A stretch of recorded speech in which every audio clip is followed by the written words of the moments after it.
Bonjour, Madame Martinez, vous êtes la présidente du CPA et nous aimerions avoir votre impression sur cet Open international 20e du nom à Étanges.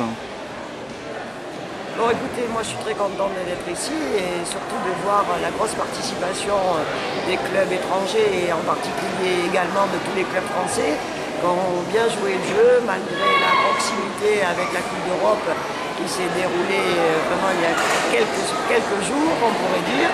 Donc aujourd'hui, c'est une compétition qui a vraiment eu ses lettres de noblesse depuis quelques années et qui est sur une place, je dirais, prépondérante sur le calendrier international.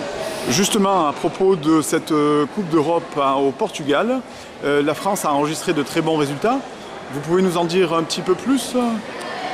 Écoutez, moi je n'étais pas présente sur la Coupe d'Europe et j'ai pas eu encore le compte rendu de la déléguée qui était Lisou Guiton sur cette compétition. Je sais que les Français se sont très bien comportés et qu'ils ont fait effectivement de bons résultats. On espère toujours mieux bien sûr, hein, mais avec le niveau du patinage aujourd'hui et en particulier de la danse solo qui progresse de jour en jour, bon, on peut dire que les résultats ont été très satisfaisants et je pense que le CPA est vraiment très heureuse de cette réussite. Il y avait également donc le championnat du monde en Nouvelle-Zélande, oui, ce qui a représenté un gros investissement pour la fédération, déplacer les athlètes, l'entraîneur, etc. Est-ce que les résultats ont été à la hauteur des attentes ?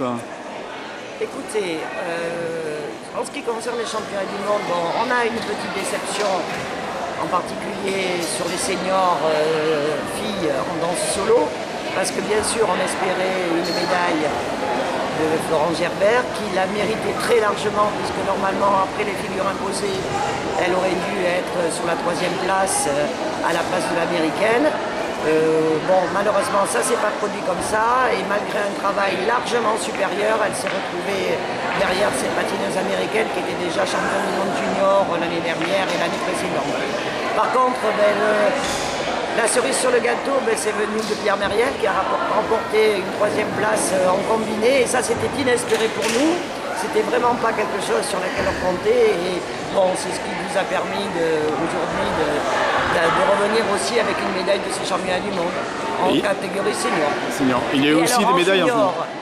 Donc moi je n'étais pas présente sur la compétition junior, je suis arrivée uniquement sur les seniors, malheureusement pour des problèmes personnels. Alors je suis vraiment enchantée de la première place de Dimi Gadi qui a survolé cette compétition. J'ai eu vraiment les félicitations de toutes les nations sur la prestation de Dimi Gadi qui a été exceptionnelle, et c'est de bon augure pour les années à venir pour notre sport. Justement, nous arrivons à la fin d'une Olympiade et une nouvelle Olympiade commence. Quels sont les objectifs du CPA pour les 4 prochaines années ? D'abord, comme vous le savez, on a perdu notre entraîneur national et directeur des équipes de France. Un nouveau entraîneur national est arrivé. Je pense qu'il faut aujourd'hui repenser la structure des équipes de France avec justement cette équipe d'entraîneurs nouveaux qui arrive sur le secteur de l'activité du patinage artistique. Bon, ça va être difficile parce qu'il y a toute une reconstruction à faire, vraiment. Il faut repartir de A à Z, peut-être repenser différemment. Mais bon, moi ce qui m'importe surtout, c'est de voir que j'ai des jeunes motivés. J'ai beaucoup apprécié hier la compétition des espoirs, qui était d'un très haut niveau. Et je me dis que quand on a de très bons patineurs, ensuite le reste c'est toujours beaucoup plus facile.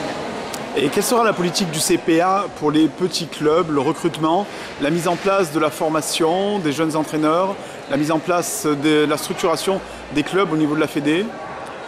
Alors, il va y avoir également du changement, puisque comme vous le savez, sur l'année 2010 et les années précédentes, Guillaume Matré avait fait un très gros travail en ce qui concerne l'EFPA. Sur l'année 2011 et l'année 2012, enfin fin d'année 2011 et l'année 2012, il a été un peu mis de côté, étant donné qu'il avait comme objectif de changer d'orientation.